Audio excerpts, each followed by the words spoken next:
Good evening, everybody. We'll be starting shortly. Thank you for joining us.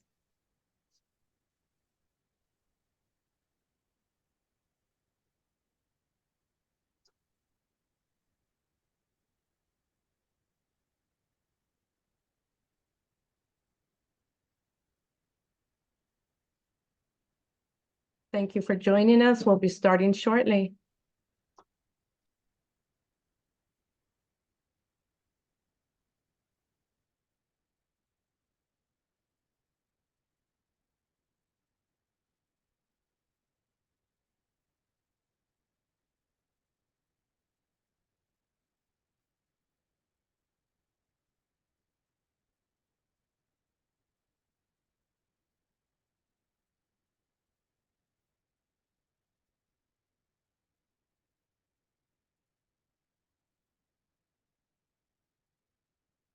Okay, thank you for joining us. We'll give it just one more minute, allowing people to join us. Thank you.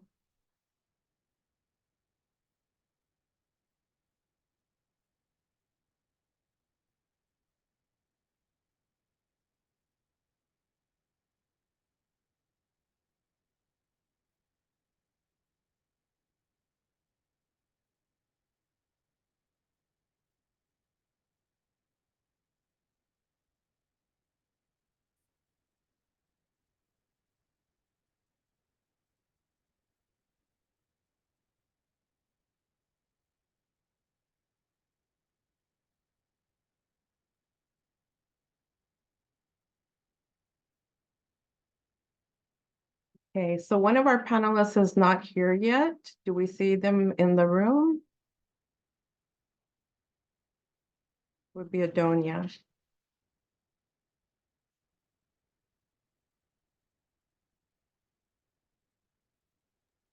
Tina, I did resend a Zoom link to Adonia, but it's possible it went into her junk. So I'm going to send a regular email now. And welcome, everyone. We're so glad that you're here. Okay, well, we'll get started and we'll just have to shift around a little bit if they're able to join us. So yes, let's start with our welcome. Hello, relatives. Thank you for joining our second OCMPAC's Racial, Indigenous, and Social Justice Speaker Series conversation. Today's topic is BIPOC coastal experiences and coastal access.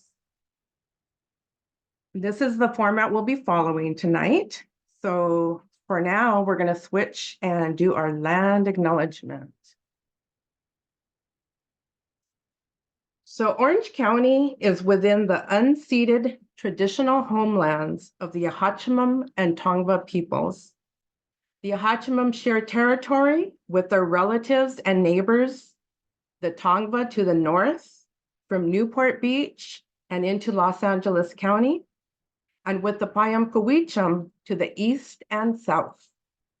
The Yahachimum, these native peoples are still here and operate as tribal nations with international relationships, though their homeland continues to be occupied in violation of their sovereign nationhood. OCMPAC pays respect to and honors the original stewards of what is now known as Orange County, the Yahachimum and the Tongva peoples, past, present, and future. And I would also like to take a moment to acknowledge the lands, the waters, minerals, plant, and animal peoples with much gratitude and deep connection. And now I'm going to switch it over to Makana so you can tell us a little bit about OCMPAC. Thank you for that lovely introduction, Tina. Hello, everyone. My name is Makana Nova. I am the Coastal Planning Manager at OC Parks. I'm also a co-chair for OCMPAC. So I'm here today to tell you a little bit about OCMPAC. And to start off, this is a collaboration of county, state officials, academic faculty, nonprofit organizations, and other community members. Together, all of these entities share an interest in increasing awareness for Orange County's marine protected areas and coastal marine resources. Our members currently include state and local agencies, environmental nonprofits, universities, and community members. And the overall mission shown here is to preserve and protect Orange County's coastal resources through ongoing improvement in research, monitoring, education, outreach, and enforcement.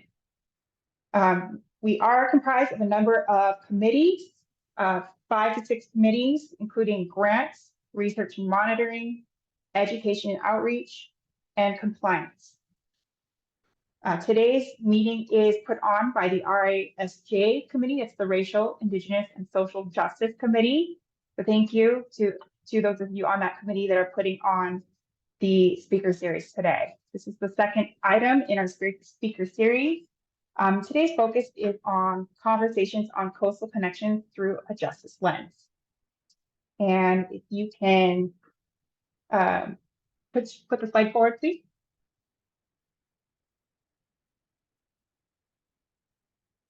Thank you. So the OCMPAC is a collective of 14 MPA collaboratives shown here and across the full state. So the collaboratives together share resources within each county and across the state for an even greater impact on MPA stewardship. Go ahead and switch the slide. So everyone, not just members, is welcome to attend OCMPAC meetings and events and to participate in different committees that I just mentioned. There are 4 main ways that we encourage you to get involved. First is the to sign up on our website. Webpage is www.mpacollaborative.org/OC. And I believe Aubrey will be sharing that link shortly. You can also attend a meeting, and general meetings are for full-time, for the full OCMPAC membership to come together and share updates, as well as efforts and stretch across the county and the state. And you can also join one of our 5 committees. We're adding a 6th for student outreach. And then lastly, members can vote and hold leadership positions. We encourage new members to do just that. So thank you. And I'm going to pass it back over to Tina to continue with the panel today. Thank you. Okay, thank you, Makana. All right, so now I have the honor of introducing our brilliant speakers. We have Dr. Allison Rose Jefferson, independent historian and heritage conservation consultant.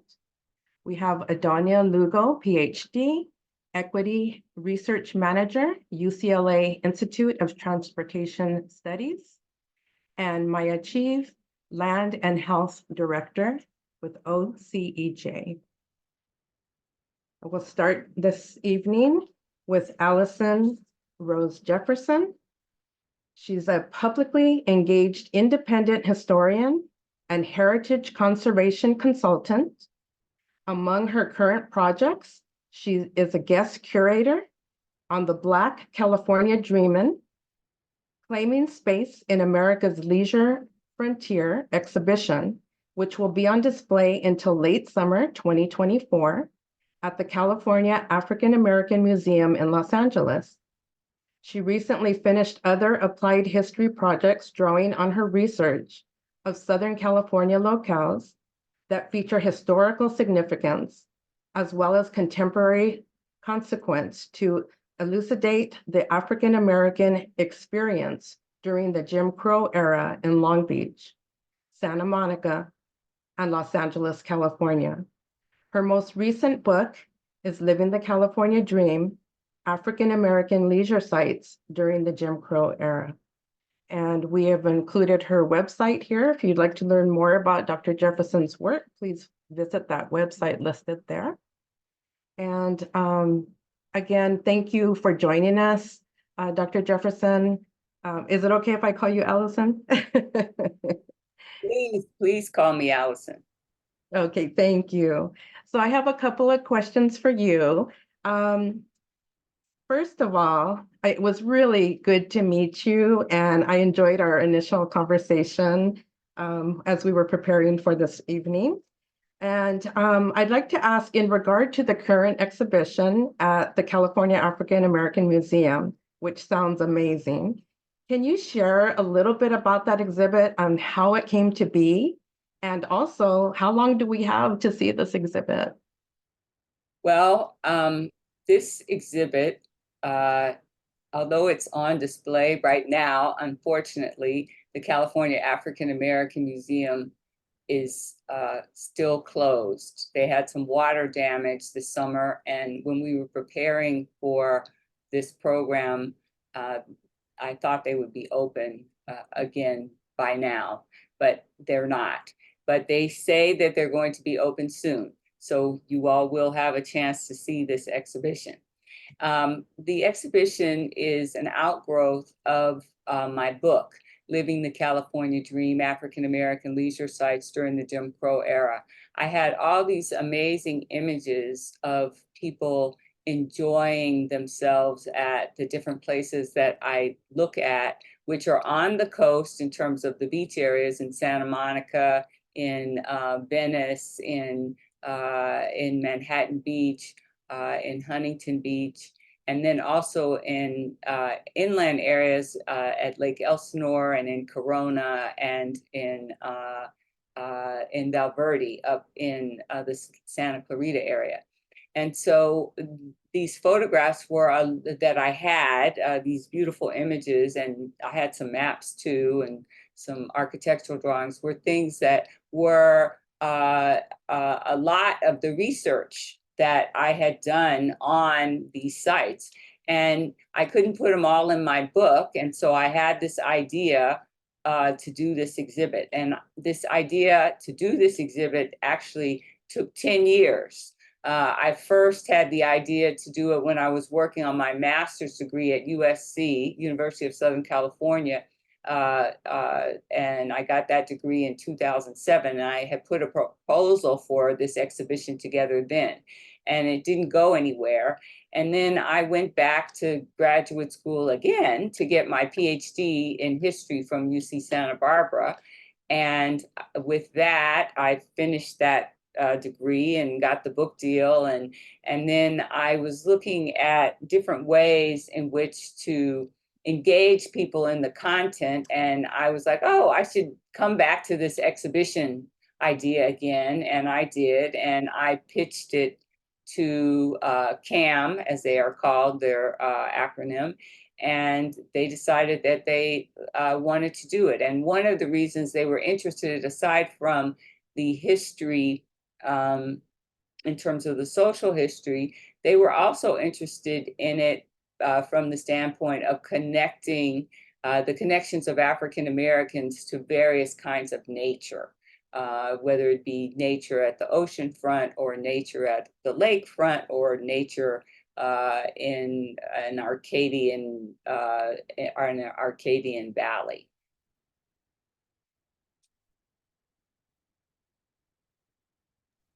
Thank you for sharing. And yeah, I want to uplift your most recent book. Just thinking about the Jim Crow era, that's such a heavy time in history. So I was kind of curious about that. And, where can we get the book also? Because I myself really want to be educated about this. I read a little bit once we secured you as a speaker, but yeah, if you can give us a little bit more about what drove you to write that book about such a heavy time. So in terms of this book, I'm a third generation Californian, and my mother and my uncles were born here in the region in Los Angeles. And I had heard stories when I was growing up about them going to Lake Elsinore. Didn't hear so much about them going to the beach, but I did hear about them going to Lake Elsinore. And so I was always curious about Lake Elsinore. I went there a couple of times as a child after they had had some water refurbishment efforts, and my mother and my uncles hadn't been there by the time they were taking us when I was a child in the 60s. They hadn't been there since the 40s. And so when I was always kind of curious about it. And when I got to graduate school, I wanted to do a project that was meaningful to me, as well as being meaningful to my more intimate community.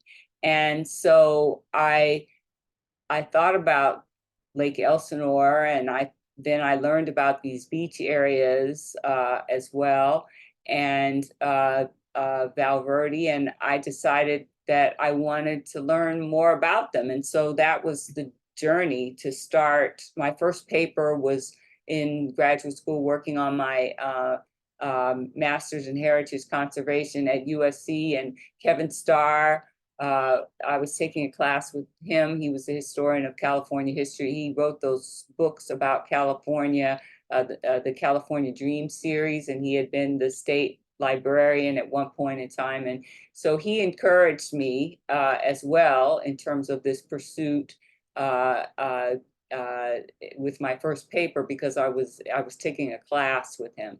And I was interested in community development, and I was interested in African Americans and leisure and nature from the standpoint of looking at people's participation in these areas. When I was growing up, we were out in nature a lot, but we weren't necessarily going on vacation to nature sites. Like, we weren't going to national parks, for instance.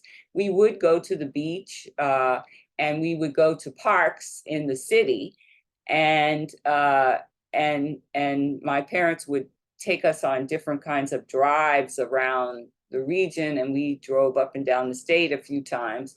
But national parks, that kind of thing, that wasn't what our experience with nature was. And so with these leisure sites, I was fascinated by African Americans having second homes and vacation places that they went, because, like I said, in terms of my own personal experience, we didn't really do vacations per se. We were out in nature, but it wasn't like we were going to stay someplace for 2 weeks to have that experience there.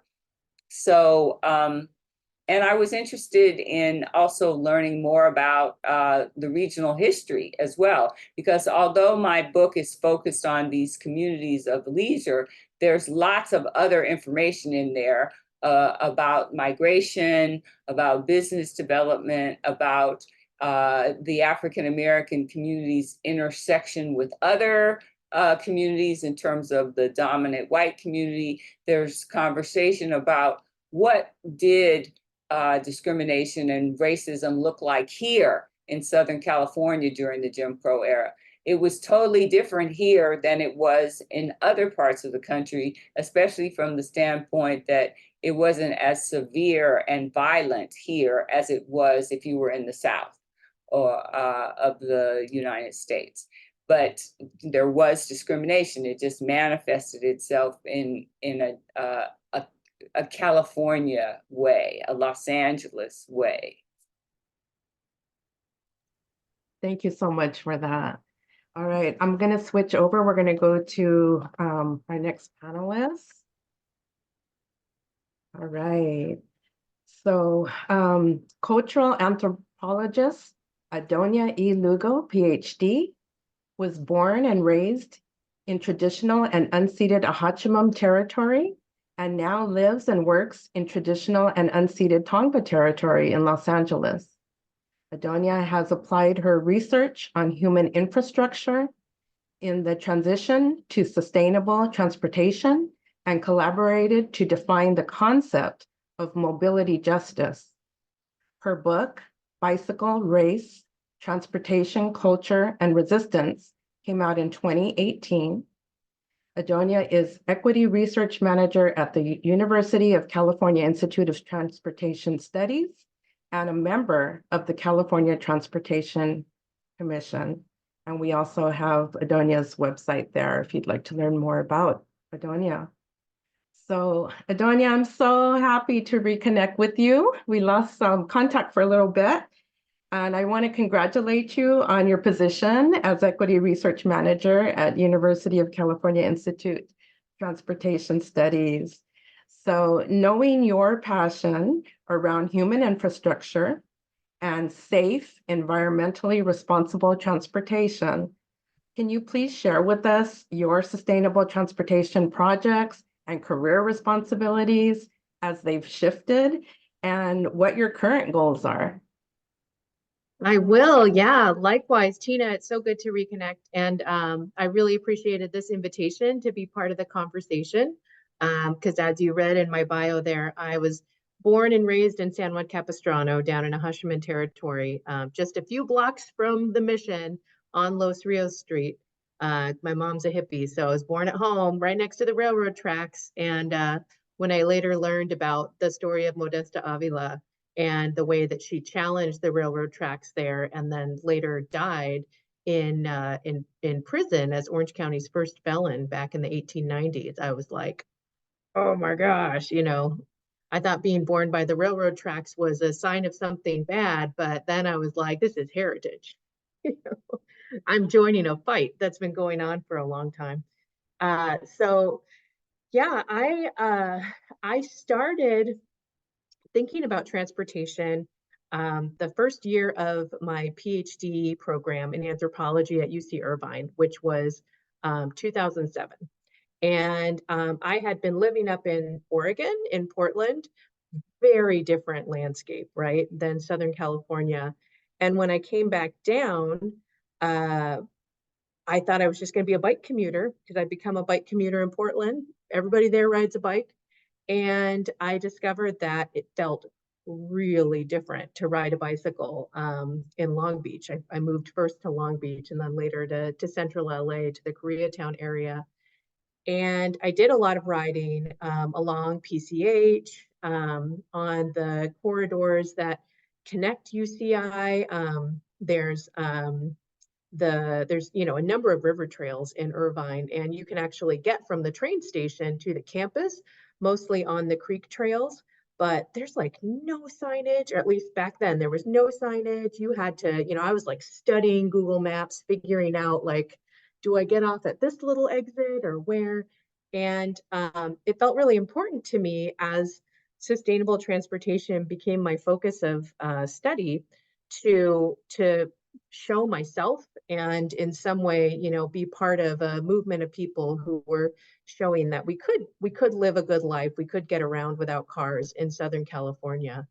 And the reason that I feel I've stuck with transportation as a field is because there is so much left out of the story with transportation when it comes to the experiences of communities of color, of marginalized communities. You know, these days there's a lot of talk about transportation equity, but figuring out how to actually start from defining transportation problems with communities and then defining solutions that make sense for those communities, we're still really far from being able to do that work. So as an anthropologist, the kind of method that I use is called ethnography or participant observation. And so it really has to do with spending time with people, getting a feel for what the cultural norms are, and recognizing the power that people use on each other, right? Like anthropologists are obsessed with power and how it operates in human societies and the injustices that are part of that. But then also thinking about the power that we have as individuals to live differently and to find others, you know, build networks of human infrastructure of others who share our perspectives. And so I went from feeling like there was something wrong with not being able to ride a bike in our sunny, you know, region, to making a connection between my experiences as a Mexican American woman and seeing what I'd grown up with in a Mexican immigrant neighborhood and the attitudes about transportation there in very segregated South Orange County. And kind of putting the dots together, like, you're not traveling in a car, people don't treat you very well. Also, if you're traveling in a car, they don't treat you very well. But just as a starting point, if you're not traveling in a car, people don't treat you very well. Most of the people I see not traveling in cars aren't white. There seems to be some kind of connection here. And so that was my starting point. And then that led to me learning about all of the existing work happening out there around sustainable transportation advocacy, bicycle advocacy, transit advocacy, and the legacy that's really strong in Los Angeles of transit justice and rider-led visions for how our transportation system should work. And, you know, we up here in LA, like dealing with LA Metro, they have been hearing fantastic advice since the 90s. They've been, you know, successfully sued in federal court over discrimination in terms of where they're putting investment in their system. They still have a tough time really following the lead of community. So these days there's, you know, organizations who are working on trying to shift our thinking about transit safety into sanctuary. You know, what does it look like to have transit safety that centers people who need it the most, people who are, you know, living on the margins and taking care of everybody. So what I learned with, you know, first getting hooked by sustainable transportation, being, you know, I went through my own process of like, oh my God, climate change, what are we going to do? Ah! And then somehow bicycling became the thing I was going to do.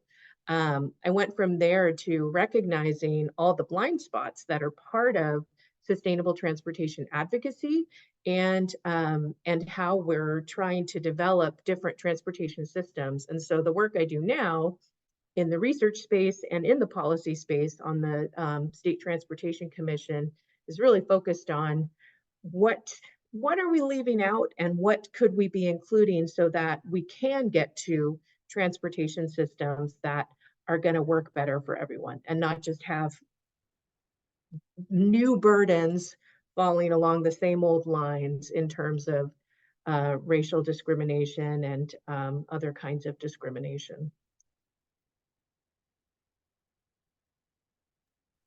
Thank you for that.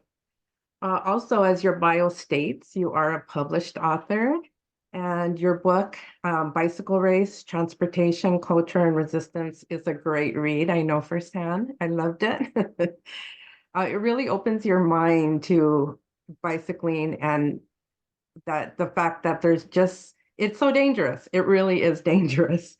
So what I was curious about is let me think about this. Culture and Resistance. It's a great read which opens the reader's minds to bicycle culture and the difficulties they face in a world dominated by vehicle drivers and unsafe and often difficult access roads. So can you share with our listeners what drew you to this? I mean, you gave us a little bit of your background, but to actually create a book, to actually write a book about it, that's pretty deep. And the way that you went about it, it's so easy to follow, but it also brings you into the emotions that you went through this time of writing or before writing the book. So yeah, if you can share anything around that. Mm-hmm. Yeah, and Tina, when you told me that you had read my book, I think we were at Antioch University, just in the hallway or something. I was so touched. I was like, oh my gosh, Tina read my book. That is just amazing. So I have always appreciated that, you know, you engaged with my project like that. I really, really thank you for that. And, you know, I grew up feeling like a total outsider. I'm from a mixed race family. My dad is from rural Nayarit in Mexico, and my mom is a third generation European settler to California. So her ancestors came in the 1880s, 1890s, and settled in Los Angeles, San Bernardino. And so when I was growing up, we had this just like strange existence where my family, which had 5 kids, and we were half Mexican, we lived in the villas in San Juan, which was very much a Mexican immigrant family enclave.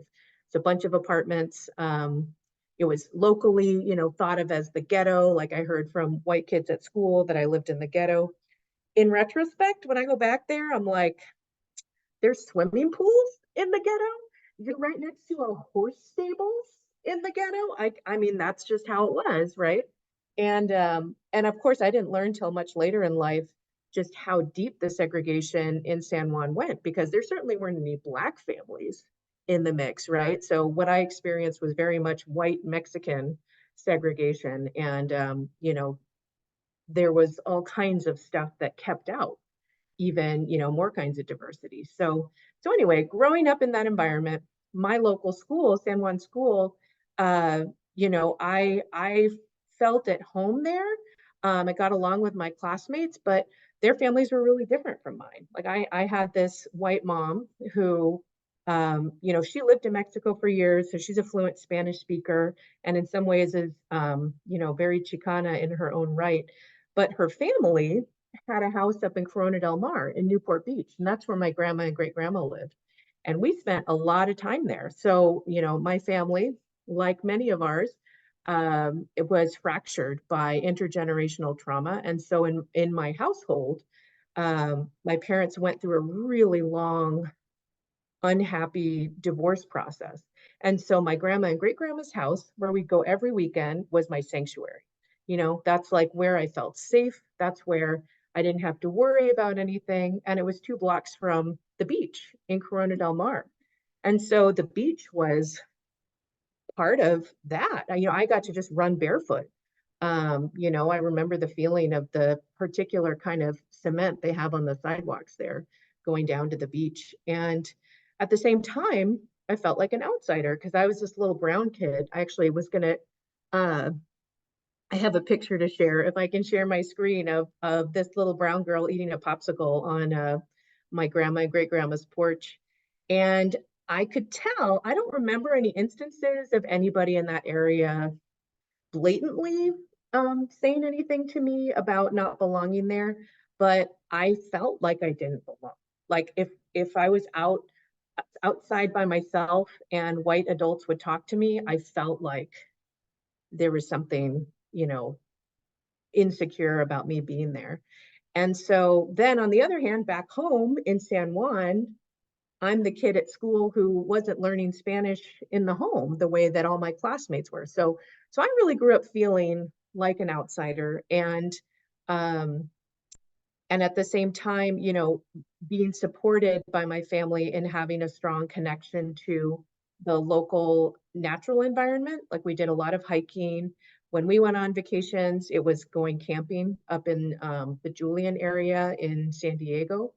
And and in our family narrative, you know, which only went back 2 generations, it's like my great grandma was, you know, someone who was very knowledgeable about native plant life. And my mom would tell stories about going on hikes with her when she was little, where she'd be pointing out this plant and that plant.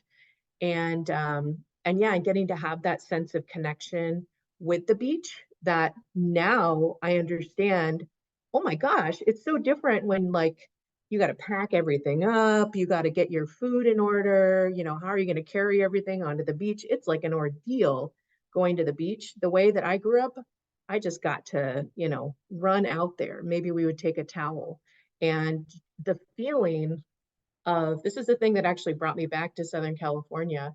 Um, the feeling of lying on the beach and your eyes are closed and you just feel the warmth of the sun and you hear the sound of the ocean. That to me is like, you know, the meditation happy place. So it's like, I think I was inspired to work on these topics because I both felt a strong sense of connection to this place, right? Like it's the closest thing I have to a homeland.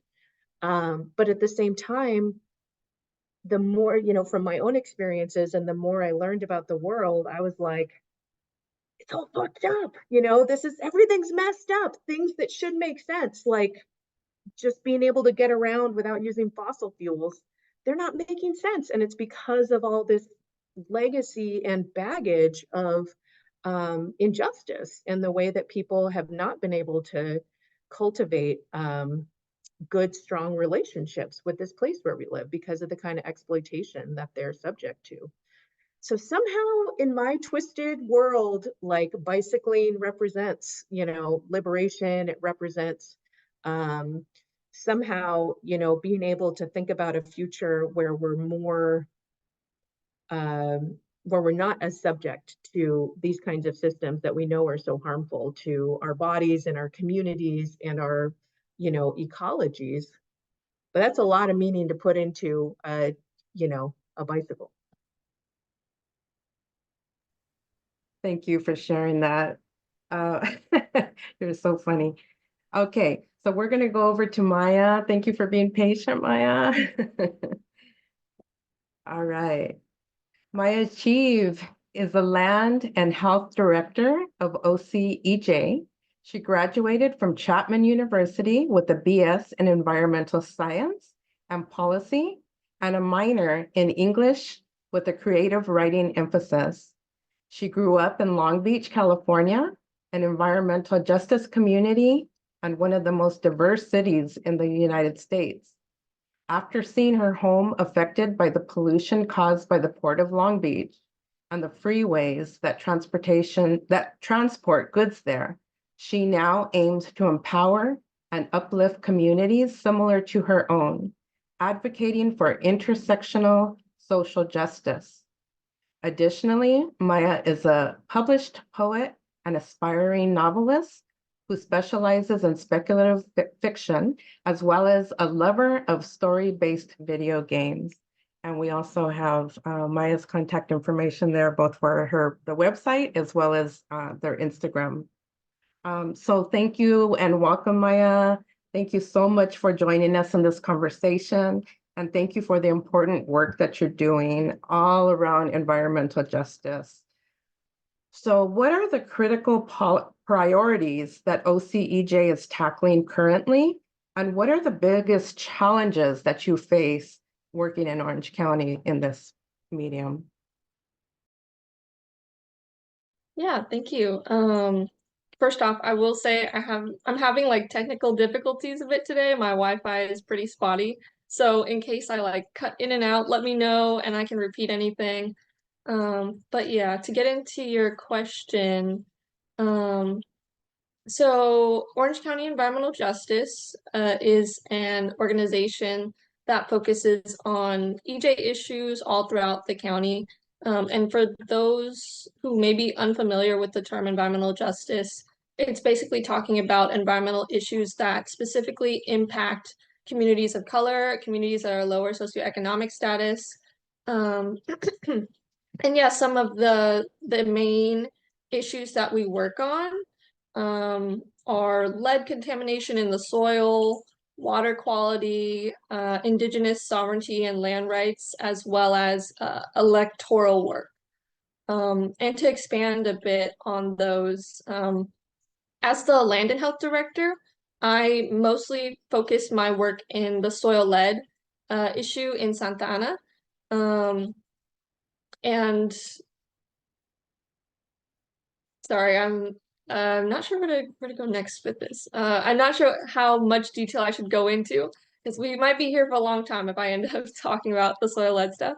But yeah, it's basically affecting primarily the lower income Latinx populations in Santa Ana and causing health issues because of lead poisoning.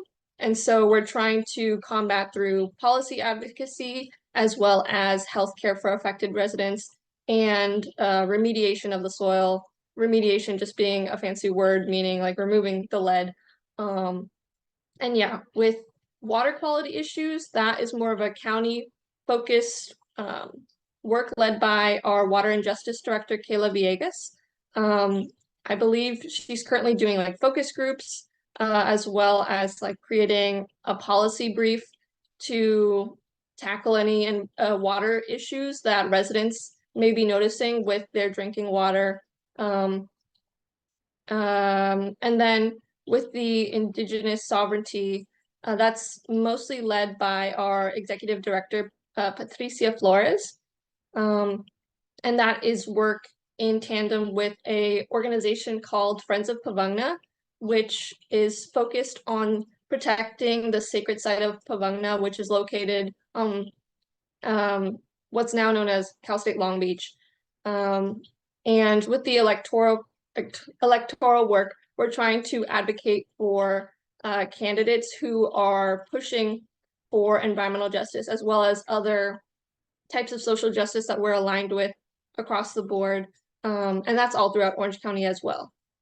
And then with like challenges, I would say that we're a very small organization. We have a team of 6 individuals. So we definitely have limited capacity. And being a nonprofit organization, we are funded primarily by grants. And so funding can be quite difficult in acquiring. And I think we also have struggles with working with city government sometimes, because there's always people who are in support, but there's always a lot of people who are very much in denial of environmental justice issues or giving a lot of pushback. And so there's a lot of struggle there to mobilize communities and get the city to listen to what community members are saying. Yeah. Thank you. And I didn't know you worked on soil. That's very interesting. I also have tried to help a little bit around Boyle Heights area. They have the same issues. And so we've worked with mycelium, and also we've tried minerals, as well as growing plants that, like corn, that will weed out some of those toxic or heavy minerals and lead. So what kind of tactics have you used? And have you actually done some of the cleanup? Yeah, we're working on that right now. To give like an overhead view of everything. There's been a lot of like outreach and education on the issue. How it started was a local resident named Yvette Cabrera, who's also a reporter, had been talking to residents, and they had concerns about lead being in the soil and the health effects that their families were facing. And Yvette did her own kind of research, doing soil sampling, and then brought that information to the city. And they basically said it wasn't scientifically strong enough, even though the research method that she used was backed by many scientific articles. And so we came in and collaborated alongside a youth group called Jóvenes Cultivando Cambios, which means Youth Cultivating Change, and UCI, or UC Irvine, to basically do a larger assessment of soil samples all throughout the city. I think we collected 1,555 samples, and 80% of those, or above 80% of those, tested unsafe for the levels of what children can be exposed to. And yeah, we consolidated that information into a map and brought that to the city. And then they finally started to listen, which is really frustrating, because it's like the residents were saying that the entire time. But they didn't believe it until there was quote unquote academic credibility from UCI supporting that. We did get some policy changes related to the lead in 2022 with the city's general plan update. And that even still took a lot of effort and work. There was a lot of protesting. There were a lot of community members rallying together in City Hall to push for this. And it was quite bad, to the point where the city council members were very dismissive at first. And the mayor personally called to apologize for the way they had been acting. But they did eventually get the policies passed, luckily, to include more access to blood lead tests for the children, as well as remediating the soil, prioritizing bioremediation, like what you were talking about, Tina, using the plants to absorb the lead out of the soil. And yeah, we've been working on that in recent years.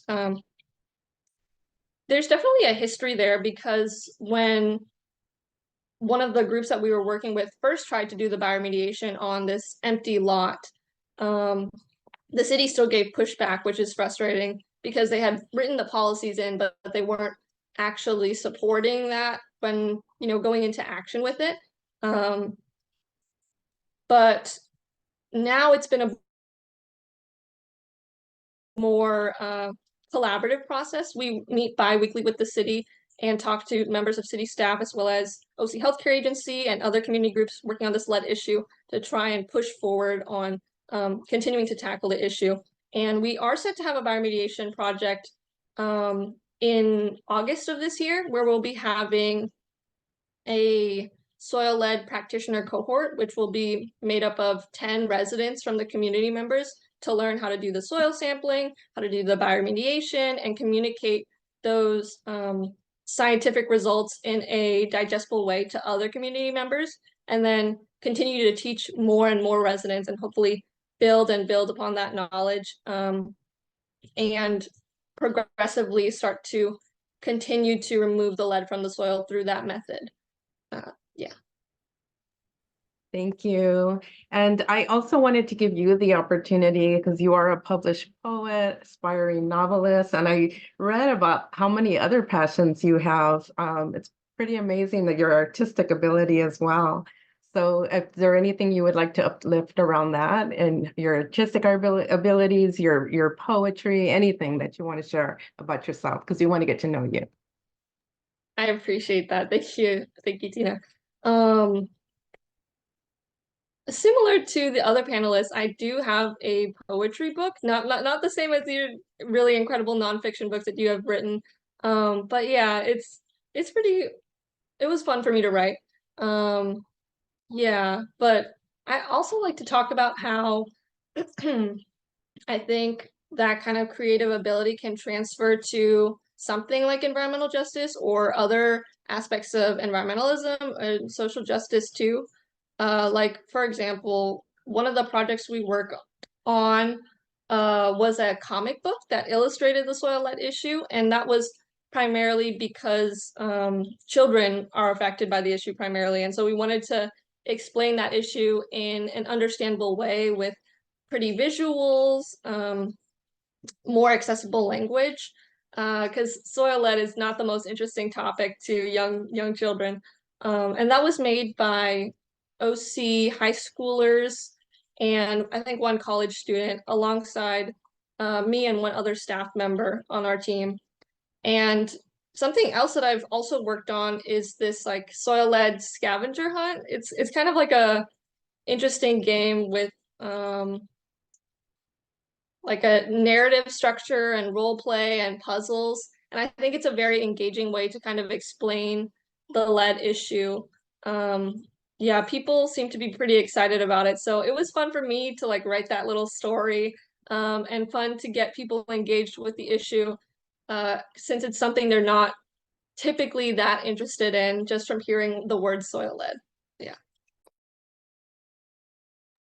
Thank you. That's wonderful. Education is key. Okay, so I'm going to go back to Allison. I'm sorry we messed up the slide. I wanted to go back to your picture here. Okay, so Allison, on your website, there's a topic that you speak about pertaining to Santa Monica's early African-American pioneers and their contribution to the development of the city's vibrant culture. Can you share a little bit of these historical facts and how you were involved? And most important, the successes for the African-American pioneers, as well as current successes ongoing. Well, Santa Monica is a fascinating place from the standpoint of the African-American experience because most people don't think about Santa Monica or Venice as having African-American community that's been there since the turn of the 20th century. In actuality, in Santa Monica, you had African-Americans living there with the founding of the town in 1885. The Venice community doesn't start until after 1905 because Venice doesn't start until 1905 with the dredging of the marshland to create Venice of America, which now is what we know as the Venice District. And so in terms of this community, there were independent entrepreneurs there in the late 19th century, early 20th century, and some of those people were the inspiration for other people to decide that they wanted to try their hand at living in Santa Monica because they saw that there were a few opportunities for them there in this suburban expansion of the region. And so you have the first African-American church there forming, Phillips Chapel Christian Methodist Episcopal Church at 4th and Pico in 1908. They get their site there, and you have an African-American community that has gotten into maintenance businesses, and they're involved in various kinds of activities to do with the amusements from a maintenance standpoint, because it was discrimination going on. So there were a lot of employment opportunities that African Americans and other people of color couldn't get. And they were buying homes, and they were enjoying the beach. They moved there because they wanted to enjoy the beach. And as the century progressed, there has been a community that has remained a few blocks from the beach. There's a few people that's of African American descent that still own property there, who are not people who just moved there, say in the last 30 years. There are some families that have had property there since the early part of the 20th century, and their descendants have inherited that land. And then there's the inland, the more inland African American community that people who think about Santa Monica today and people of color, they more think of the Pico neighborhood, which is inland. And so there were African Americans starting businesses around leisure as early as around 1914. The Belmar, in the Belmar neighborhood, which is right there where the, for those of you who know, right near 4th and Pico, near the Civic Center, where the Civic Auditorium is, and it was a La Bonita establishment that was there. It was a small bathhouse, and a lot of people forget. Adonia, I love your story about your experience with the beach, and going to visit your grandmother and your great grandmother, and you just walk across the street and go to the beach. Well, in the early part of the 20th century, most people were coming from Los Angeles on the streetcar. So they were coming fully clothed. So they had to have some place to go to change their clothes to go down to the beach. And so Black folks started their own place because they couldn't go to the white beach clubs to change clothes. And so La Bonita was an establishment. Then in the 20s, Black folks tried to start some other resort businesses, which were larger, and they weren't able to get those off the ground because of discrimination and prejudice. And even into the 1950s, another endeavor was attempted, which is in the news right now, Ebony Beach Club, which was in Santa Monica. It's in the news because Connie White, Silas White's daughter, Silas White founded this, was attempting to do this beach club for African Americans in the 1950s. And it was taken through eminent domain as he was in the process of rehabbing a building for a parking lot. And the city still owns the land today. It's where the Viceroy Hotel is at Main and Pico. So with that,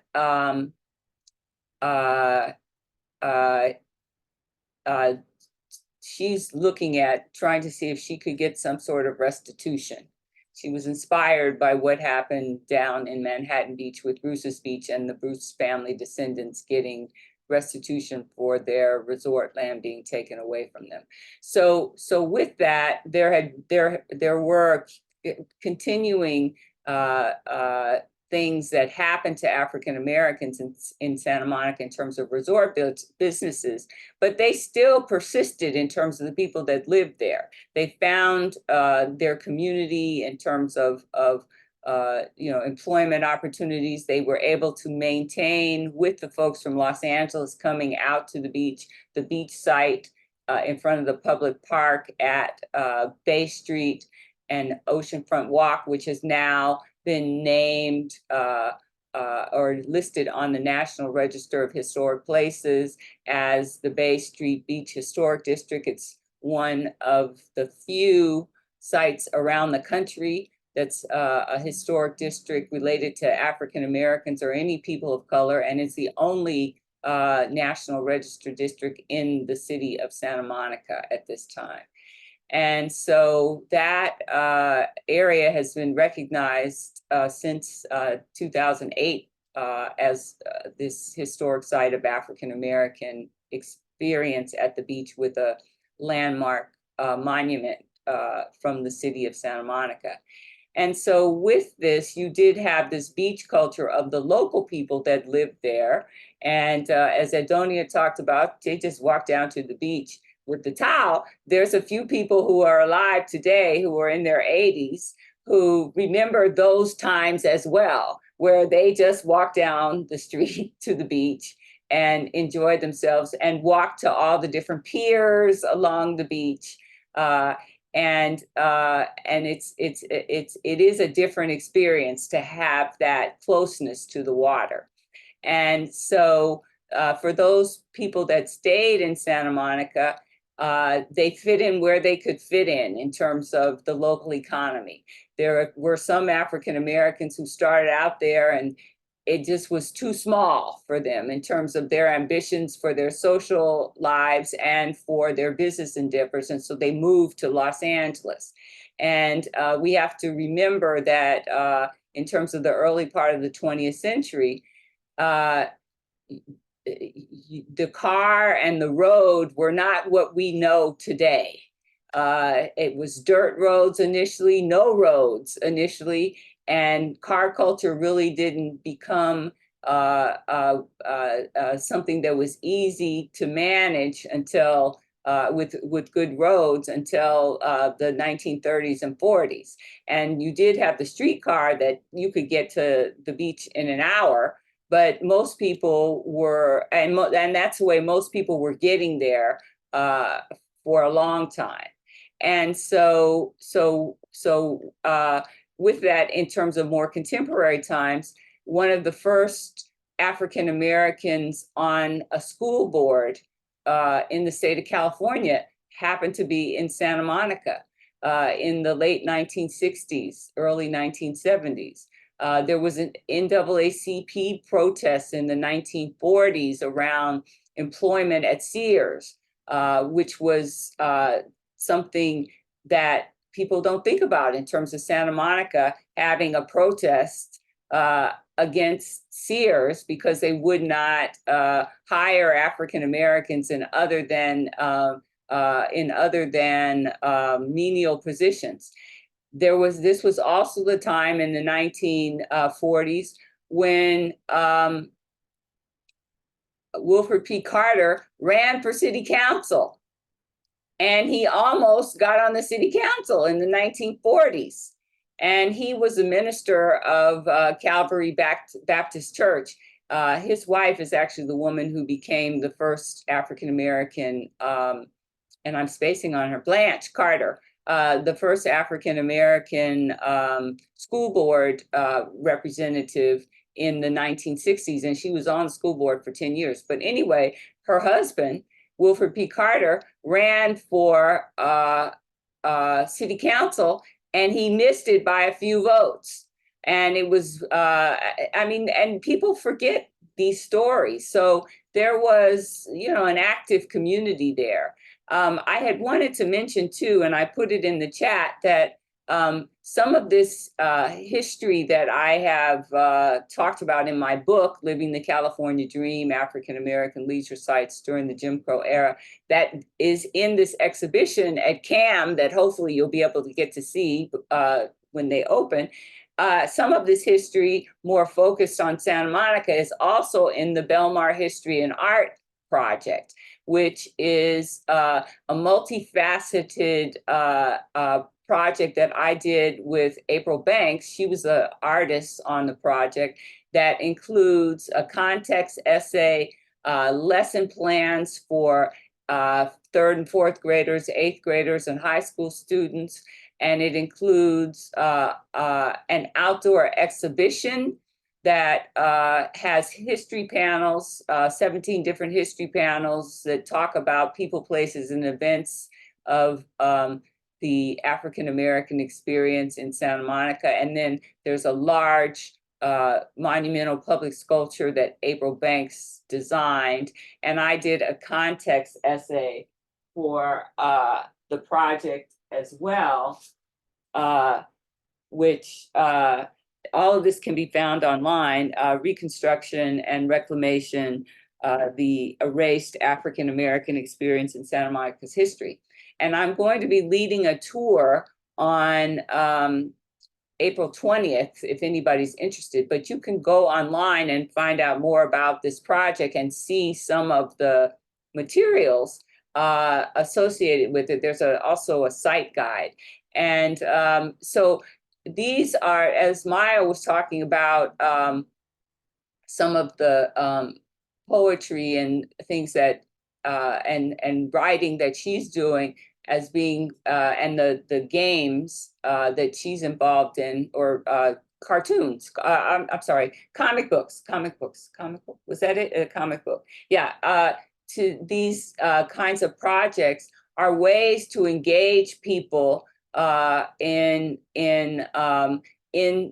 the issues of the day as well as history. And Adonia with transportation in terms of bicycling, the physical experience of movement, all of these kinds of things that we're all involved in are ways to think about how people can engage with the issues of the day in different modes. And my whole thing about the work that I do is it's important to do the documentation, but it's important to get the information out to the public.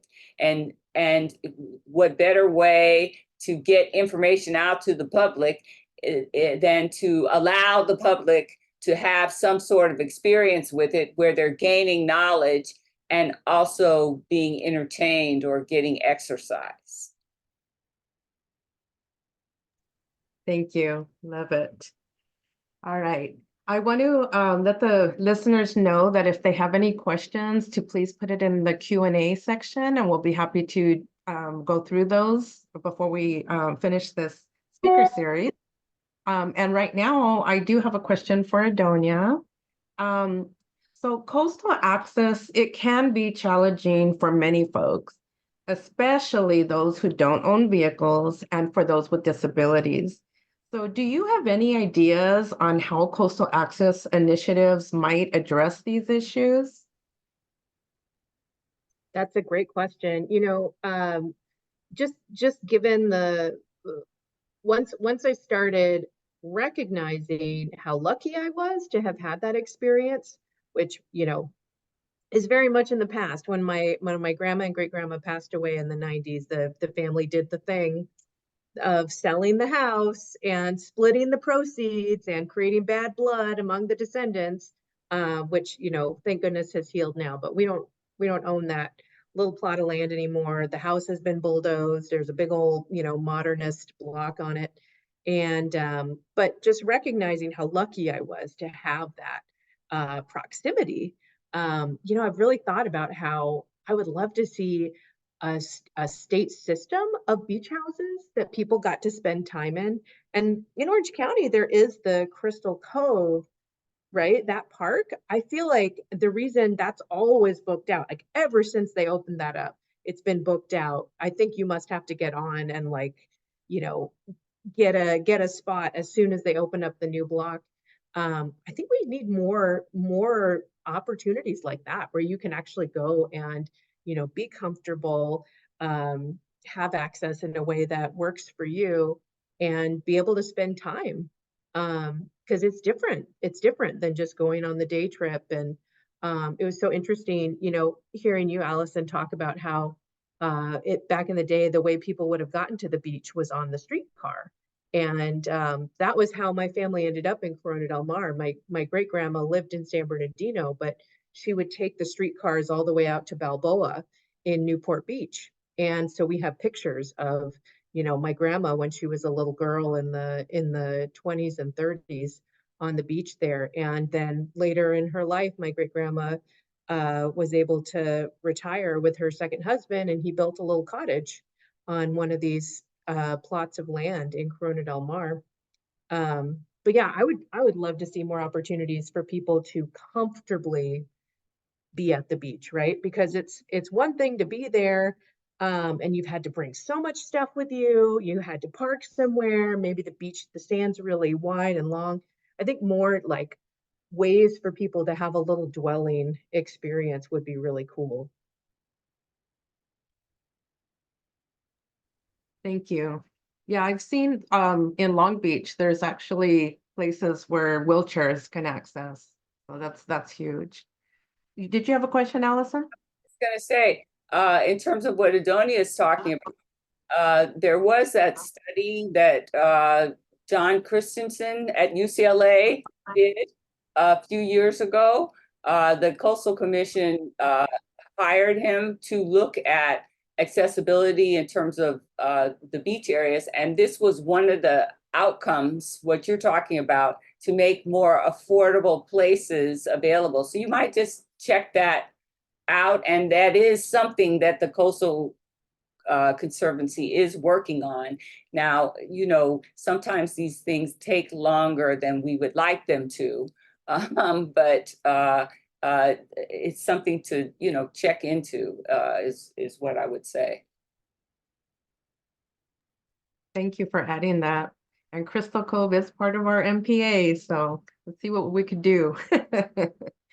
All right, Maya, you touched a little bit about art, but I was curious do you think art, storytelling, and narrative sharing can be used to highlight the importance of coastal access for BIPOC communities, and also to take it a step higher and advocate for policy change? Definitely, 100%. I feel like, what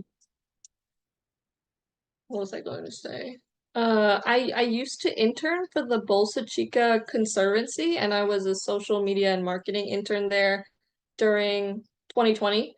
And it was really interesting to see how engaged folks were with like the Bolsa Chica account. Something as simple as a social media post with like a narrative behind it. Like for example, I think in the month of February, because of Valentine's Day, we had posts about like the mating rituals of different species at the Conservancy, and people were really interested in that. And you could see how kind of telling stories or sharing different narratives about some of the species, both like plants and animals that live there. We got like a lot of like donations during fundraisers. So people really showed out because of like narrative descriptions about like the species that live there in the wetlands, in the coastal areas.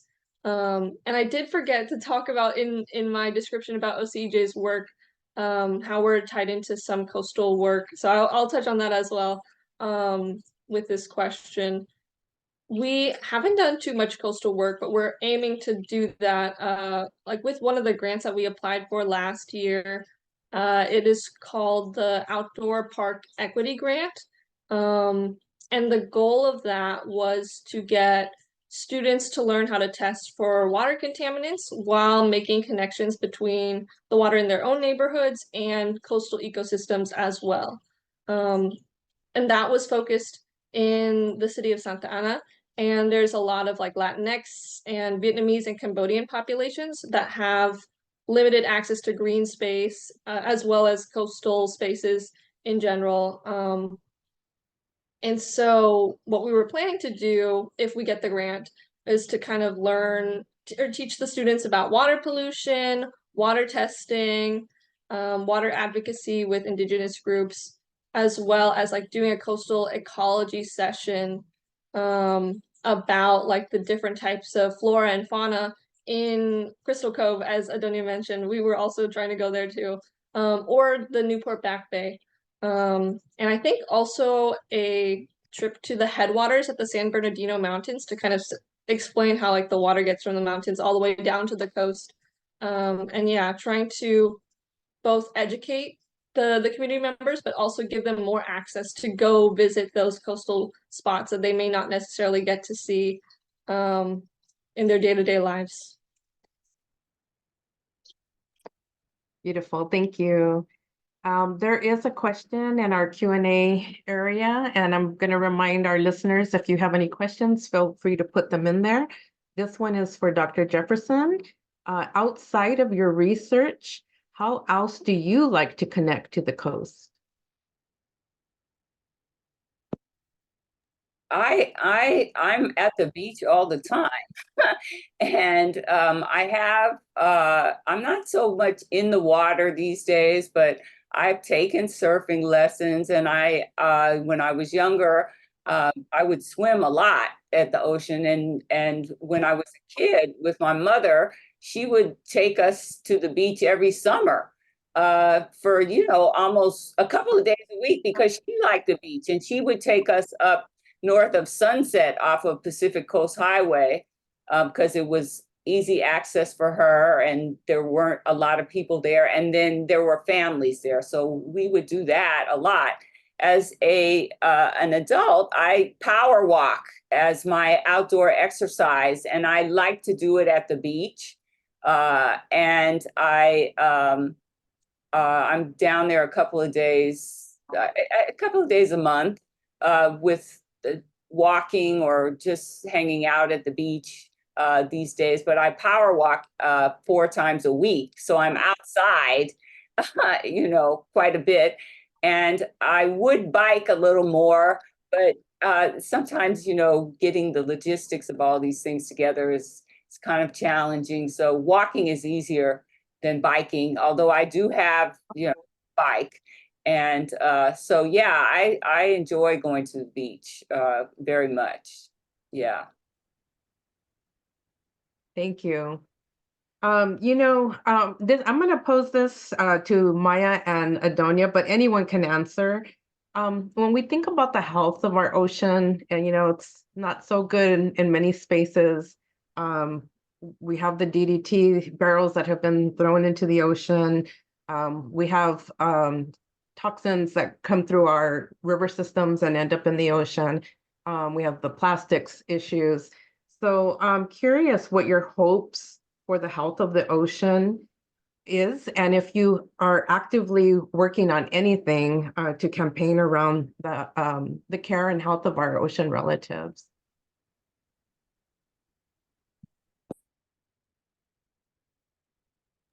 I can go ahead and answer first, unless Adonia, if you want to go first, you can totally go. You're the one who likes speculative, so go for it.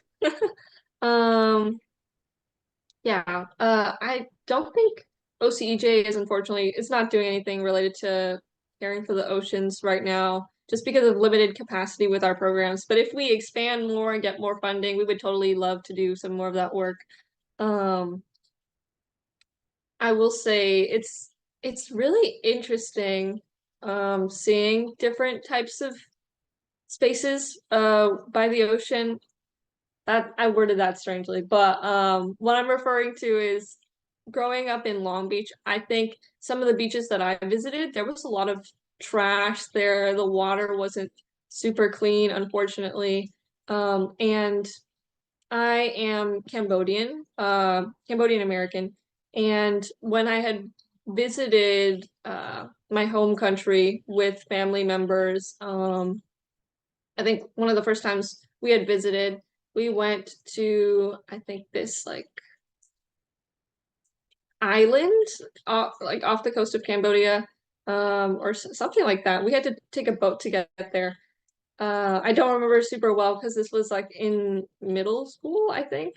But it was really fascinating because I saw one side of the island, and it was a very small island, and there was a bunch of trees, and the coast and the oceans were beautiful, like super clear, glistening. The waves were like crashing. It looked like you were in like a National Geographic documentary. I wish I had photos, but under the water, obviously I don't have like a underwater camera, but you could see it was like incredible. These fish were so colorful. It was super clear and it was beautiful, beautiful to witness in person. And then you walk like 400 feet, and then there you see like a fence line, and then there's just like a community village of Cambodian people living there, and there's just trash everywhere. And the difference is so insane to see, like a literal fence of where the tourists that are typically, if they're not like Cambodian American people visiting, they're typically like whiter, higher, upper class individuals who are, doing tourism, vacationing, and then the actual locals who live there, and seeing that dichotomy of what it looks like in their side of the area, and then what the land looks like for the tourists, especially the oceans, with all the beautiful fish.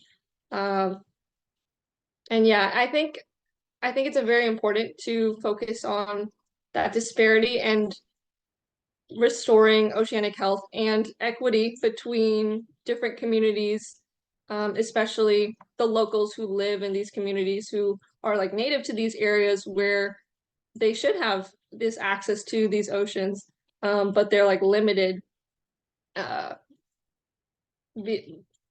limited. Sorry, I'm struggling to word my thought here. But yeah, it's really jarring to see that disparity in person. So I've been involved in some programs over the last 5 or 6 years, taking youth from urban inland areas, because our whole coast is urban, but urban inland areas who don't get to the beach often, to do various kinds of experiences with surfing, with just hanging out at the beach, and then also ocean stewardship exercises. And just making the connection for these kids that what you throw in the street is going to wind up out in the ocean. So it goes into the ethos of, you got to keep the watershed clean, and it's just one thing to do with this bigger situation. And we connected to the history of the sites in Santa Monica, and in the sites in Santa Monica and in Manhattan Beach, and at Bruce's Beach. And then I've also been involved with a new program that's in Orange County, A Great Day in the Stoke, which is an African-American surfing competition that's gone on now for 2 years. This will be the 3rd year. It's happening in September, and it's near the pier. I think it's the 2nd week in September this year. But A Great Day in the Stoke. And so with that, again, it's another kind of program that, yes, people are having the surfing competition, but they're also participating in awareness of the kinds of things that we need to do to make sure that the beach and our watershed is functioning for us, so we can continue to enjoy the beach and also get clean drinking water. And what I'll chime in with is there was a question in the Q&A that brought up the situation in San Clemente with the railroad tracks being closed because of the landslides there. So the California Transportation Commission, what our role is to approve spending on Caltrans projects and projects put on by regional agencies for transportation. So we're approving a lot of spending. And so it's things like, okay, the railroad tracks have slid down the hillside again. What are we going to do about that? Or up in Big Sur, the PCH is sliding off the mountains into the ocean again. And it really seems to me like in the transportation space, we have a lot of stewardship that could be developed around how roads impact the coastal zones. And I've been more familiar with that in the area of traffic safety, because I think we all know how dangerous PCH is, right? I grew up hearing about horrible pedestrian fatalities in Laguna Beach, and it's just like, you know, de rigueur.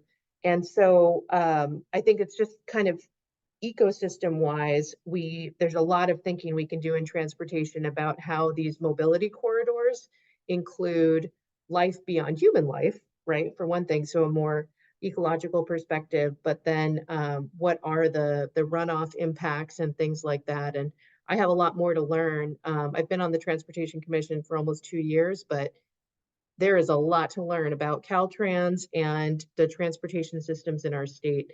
And only recently have I started to get informed about this whole field called road ecology, that's about the impacts that roads have on you know, animals. It got started as a field because of people noticing roadkill in the early automobile era. But I think there's a lot of good thinking to be done in that space. And then the other thing I wanted to add was recently I was up in the Bay Area, and I love taking the ferry from Oakland to San Francisco. Like, it's so cool that you can just get on this, you know, public transit ferry and cross the bay. And it really made me think about how, in my experience, the coast is really the beach, right? I'm not a strong swimmer, you know, I get rolled a few times by waves and I'm out of there. Never tried surfing. My family, you know, I felt like in retrospect, I'm like, I wish we went out on boats. We never went out on boats. I think there's a class thing there in terms of who gets to actually go out on boats in you know, our waters here. And I got to go a few months ago to the launch of a Tiat traditional canoe that the Tongva Tarahat Pahava Land Conservancy was doing. And so it was this group of Indigenous folks, Tongva, other local Indigenous community members getting a boat out. And so I've learned over the years about the importance actually of marine travel to the original communities here. And so I would love to see how we can empower and support our Indigenous communities in reviving those traditions, and then see how, you know, the rest of us can participate or get to have some of that perspective as appropriate. But I would love it if we had more of a sense of, you know, being around our water as opposed to just being at the edge of it. That's very much been my experience. And so I never, you know, I was never a kid who was like, I want to be a marine biologist. Like, I didn't know anything about what was going on, you know, under the water besides being afraid of jellyfish. So yeah, those are two areas where I would love to see more, is in terms of our transportation systems, the impacts on the coast and the ocean, and what can we do to get ourselves out there on the water more and having a different perspective on its, you know, the life that's happening.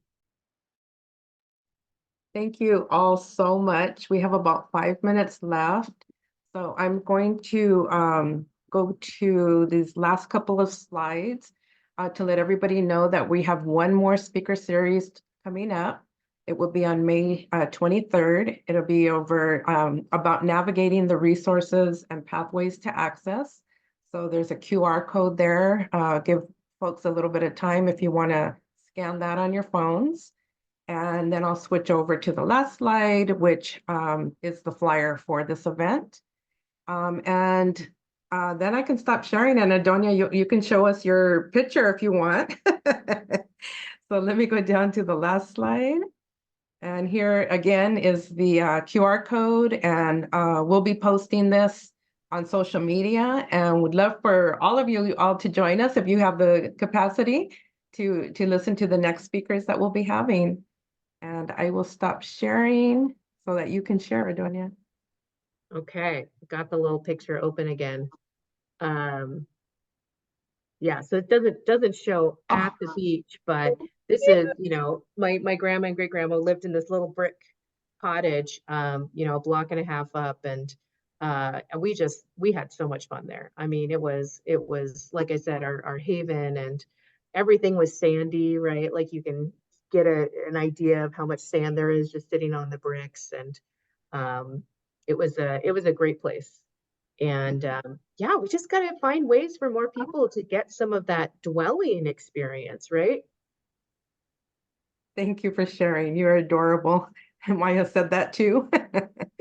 And I do want to not only thank our panelists, you guys are awesome. You women are awesome. But I also want to thank our listeners for tuning in. I hope you all learned a lot. I learned a lot. And I really appreciate our panelists, everything that you all are doing. It's just amazing. So thank you all for participating.